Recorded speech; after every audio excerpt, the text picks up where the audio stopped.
Magandang umaga mga kaagri.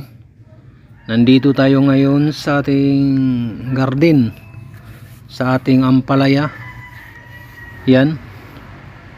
Dito tayo sa likuran ng aming bahay mga kaagri. Itong ano natin ay backyard gardening lang to mga kaagri. Pansariling ano lang ba, pansariling konsumo na hindi na tayo bibili. Saka yung kakainin natin ay ligtas. Kasi alam mo naman ngayon, napakamahal pa ng gulay, at saka kadalasan kasi yung ibang ano mga kaagri gumagamit ng mga chemicals na nakakasira sa ano natin.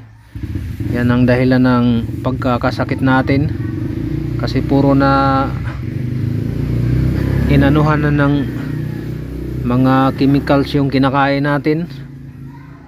Itong sa atin talaga mga kaagri ay ano lang talaga to, organic. Yung mga dumi ng hayop, tingnan mo kung gaano ka sariwang sariwa yung ano natin, dumi ng hayop ba mga kaagri, rabbit, manok, at saka dumi ng baboy yung ginawa natin pataba, at saka compost mga kaagri. Organic lang talaga tayo mga kaagri, kasi ano para maging healthy tayo.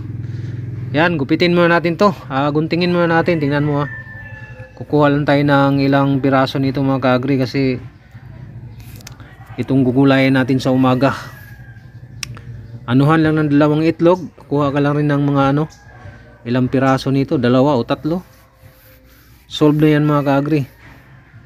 First time nating tumikim sa ating ampalaya na organic.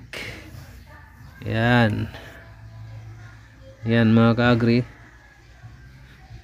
yan yung tanim natin na ampalaya. Pwede ka rin magtanim mga kaagri, katulad yan sa akin, sa paso lang yan mga kaagri. Pwede rin sa mga yung mga pit bottle na hindi na ginagamit, yung mga balde, o yung mga yung mga sira-sirang arinula mga kaagri. Butasan mo lang, lagyan mo ng lupa, yung matatabang lupa ang gagamitin mo mga kaagri. Huwag kang kukuha ng lupa na hindi mataba, para maganda rin ang resulta. Ito, kunin natin to mga kaagri. Medyo kulang pa to sa gulang mga kaagri, lalaki pa to, kaso magsample lang tayo magsample tayo. Yan, ito ang gagawin natin ngayon. Tingnan natin kung gaano siya kasariwa mga kaagri. Tingnan mo mga kaagri, fresh na fresh. Ayan lang po ang ating video ngayon. Maraming pong salamat yung panonood. God bless mga kaagri.